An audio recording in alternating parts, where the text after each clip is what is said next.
Hey, good morning. Today is Monday, the 7th day of Tishrei. Getting really closer and closer to Yom Kippur. And we are in the middle of chapter 20 in Igeret Hakodesh, the letter 20. As we said in the beginning of the letter, this is a fundamental letter in Hasidus concept. Also, it is quite complicated, quite Kabbalistic.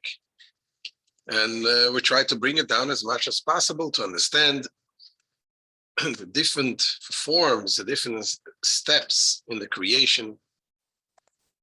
So we discussed the idea of the Yesh Ma'ayin and the Ilo Ve'olu, the creation of something from nothing, and the creation of cause and effect.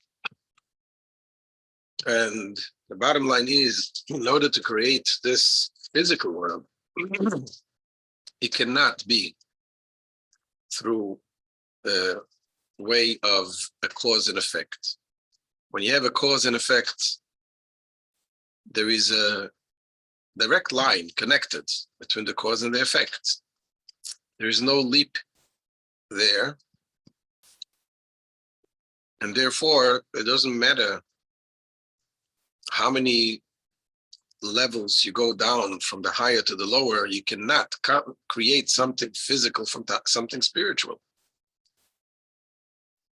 Just like as we said, the architect is planning a building, doesn't matter how many hours he spends in studying it and knowing everything to the last detail, one single brick will not be created from it. And this creation of this physical world comes only through the Yesh Me'ayin, creating something from nothingness. And nothingness refers to nothingness in ours, meaning the ultimate God's existence, which he is the only one who has a true existence, an independent existence. He's not dependent on anything else to exist, and that is why he can create something which is seemingly also an independent existence. And then the Alter Rebbe went on to explain the differences in the different worlds. The world of Atzilus, which is the closest one to Hashem.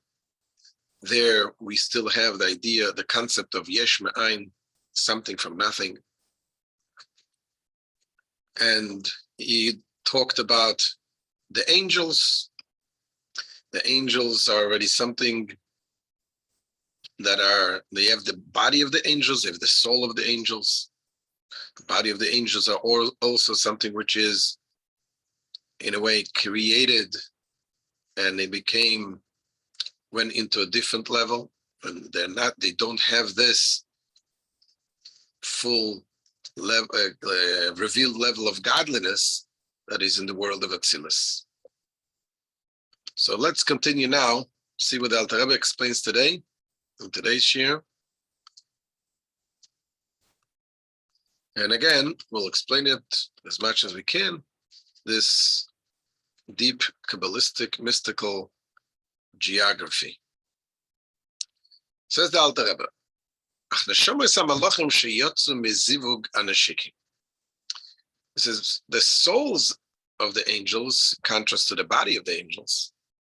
So the souls of the angels that emerge by the zivug neshikin. What does it mean? It literally means the union of kissing. And what means it's more ethereal manner of union of the sephiros, where the spiritual entities emanate, such as the souls of angels. And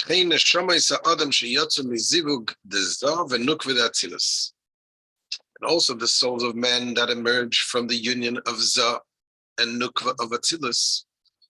Zah is Ze'er Ampin, which refers to the 6 attributes, the emotional attributes. And the Nukva refers to Malchus of Atzilus. So these neshamas that come out from this union, Koidem Sheyod Libriya Yetzira Asiya, before they descend to the lower worlds, the worlds of Beria, Yetzira, and Asiya. Einon bechlal yesh v'dover nifrad b'fnei atzmam, ela ein me'ein v'chinas elikus b'tzimtzum atzam. So these neshamas of the malachim and the neshamas of man, before they go down, they are not yesh, they're not a separate entity. They are not counted as a created the created separate being, as in the instance of a distinct and independent entity. Rather,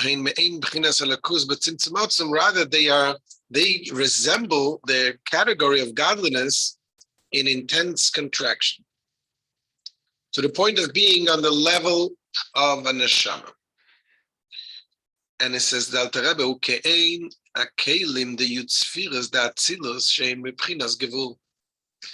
they are like the kelim of the 10 sephiros of Atzilus, the kelim, the vessels of the 10 attributes of Atzilus, which are by nature finite. And again, what we said, what does it mean that they are finite, Atzilus? The kelim of Atzilus. Obviously, we're talking about the finite in relation to higher than Atzilus. Certainly not in the relation to the lower levels. They are certainly considered infinite. And similarly, he says, are the neshamas, and they are considered finite. Why? Al yedei tzimtzum ha'oren soif hu hakav ha'melubash b'nefesh ruach neshama shalem.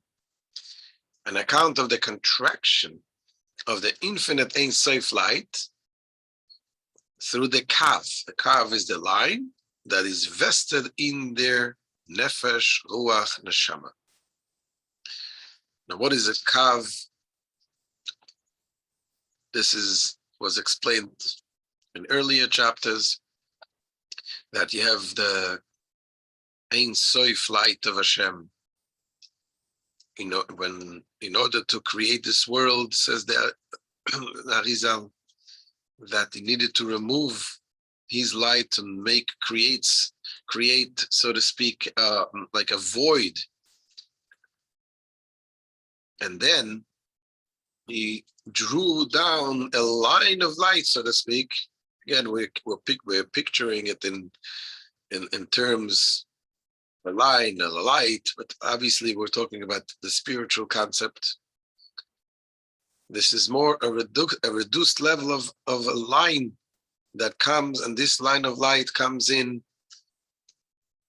to the lower world to be able to create first the world of Atzilus. And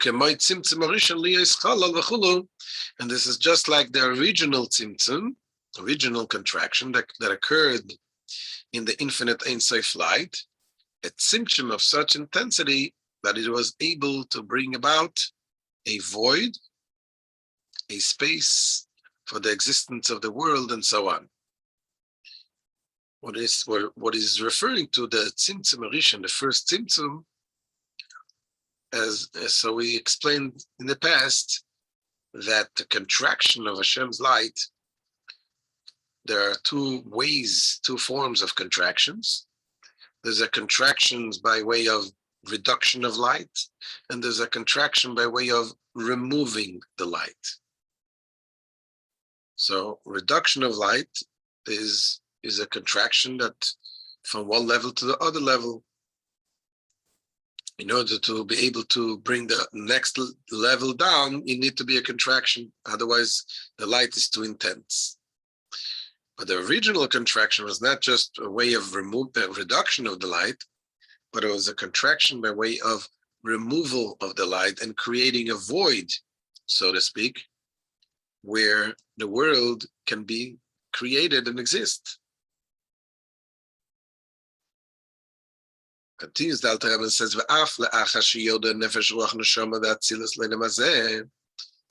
now this light and this light after contraction, says even after the nefesh ruach and neshama of Atzilus descended to this world, לצדיקים הראשונים, to the first tzadikim, אפשר שלא נשתנה מהוסון ליסדו ונפרד מלוקוס.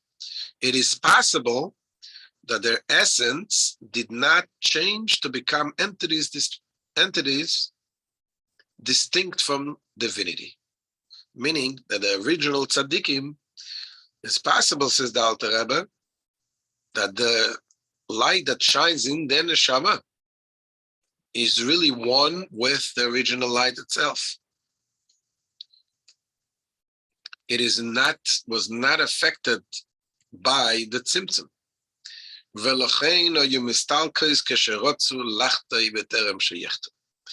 This is why they withdrew from their bodies, meaning they died, when they sought to sin before they sinned.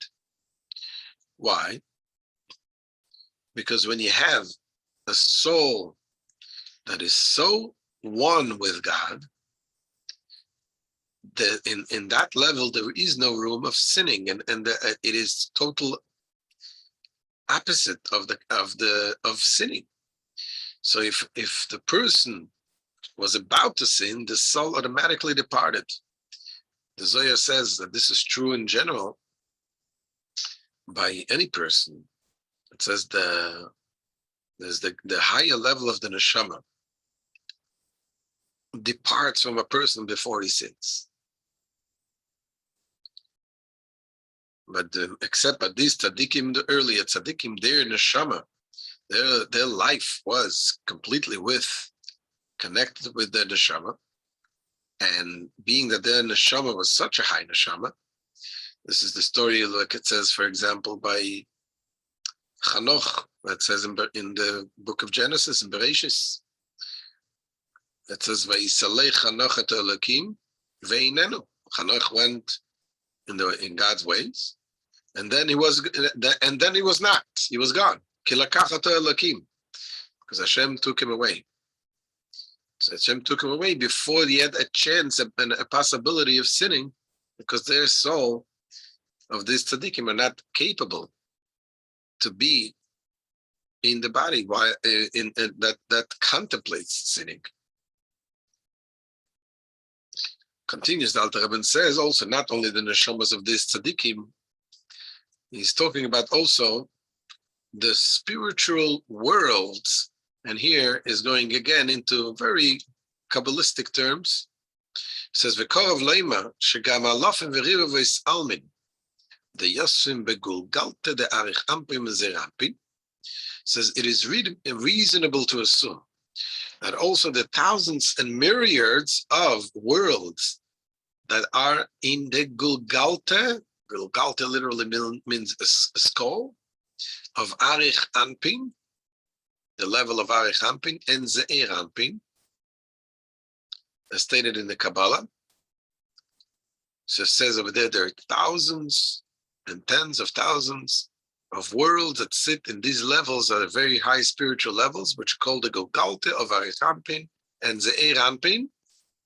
Says Alter Rebbe, Einom Almin Mamash. They are not really worlds. Ke'enei choles de Atzilus b'chinas yesh, like the choles of Atzilus and a form of yesh. Choles is the chambers of the world of Atzilus. These thousands and tens of thousands of worlds, they're not really worlds. A world, olam, means a world in Hebrew, but it comes from the word he'elem, which means concealment.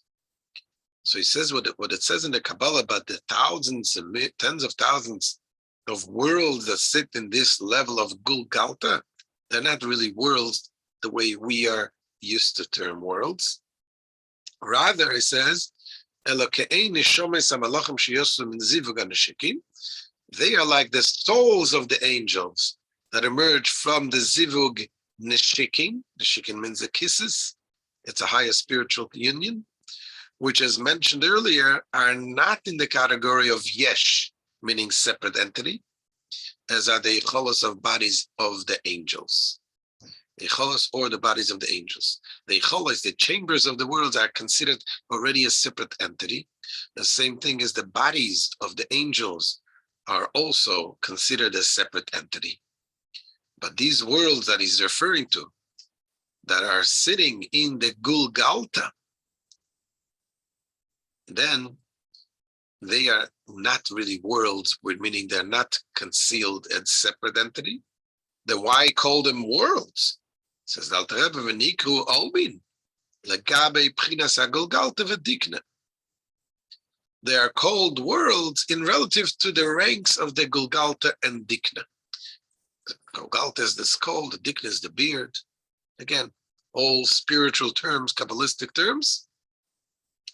But he's saying these worlds, what he calls it, are called worlds only compared to the actual source of where they are, which is the Gulgalta, which is much, much higher level. They,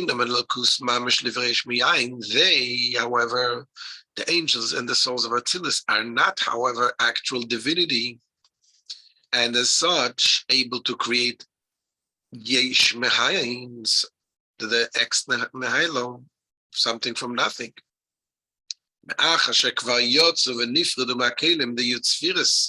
Because they already emerged and became separated from the kelim of the 10 sephiros of Atzilus, the vessels of 10 sephiros of Atzilus,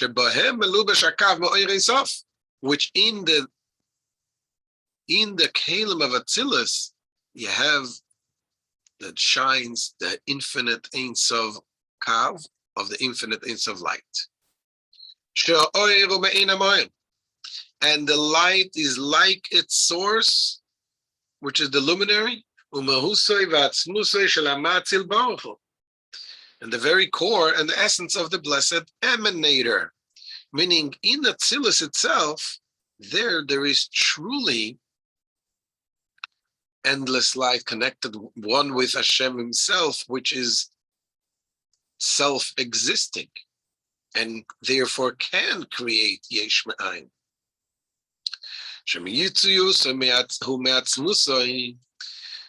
Whose being is of his essence,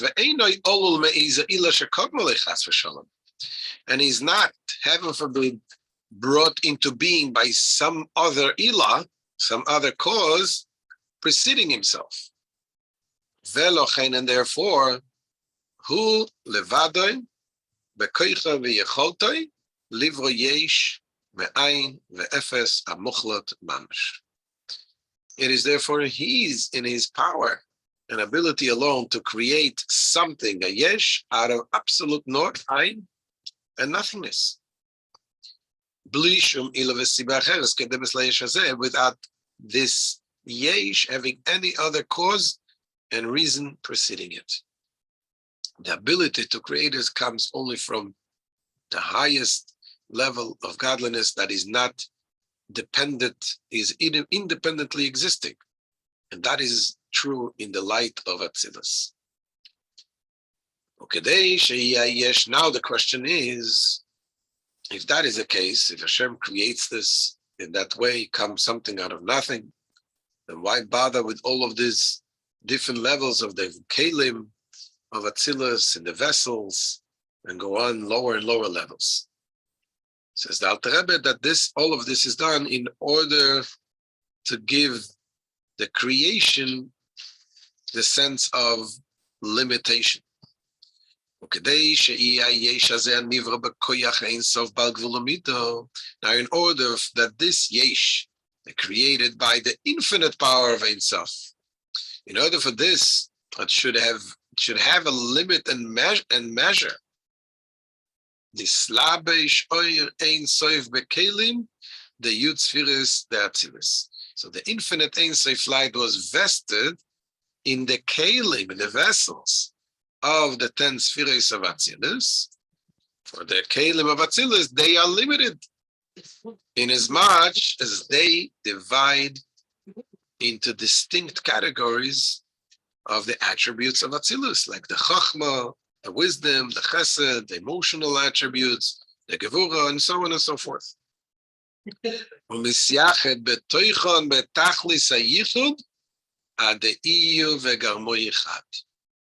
and it becomes united with it within them. So absolutely that he, the Ein Sof light, and his causations, the kelim of the Sephiros are one. Livroi behen ve'al yodon beruim balei gvul v'tachlis, so that he can create with and through them creatures that have limitations and finitude. Befrat alidei slapshuson bebria yetzira asiya. Now this is especially the case through their investment, meaning that Caleb of Atzilus go down further into the next worlds, world of Bria, Yetzira, and Asiya. So for this adds immeasurably to the finitude and corporality of the resultant created beings. So this, says the Alter Rebbe, again, the understanding of where we come from and how we come about, that we have our neshama, so we have our bodies, where it's coming from. The neshama really is connected infinitely with Hashem, but yet the physical body, how it was created, is only through the very Ein Sof, the ability, the essence of Hashem, which is not dependent on anything, totally independent. Only this highest level can bring down this physical body. So this is the end of today's shir. Thank you again for joining, and we'll see you Bezrat Hashem tomorrow. I'm sure you understood everything today, right? Any questions?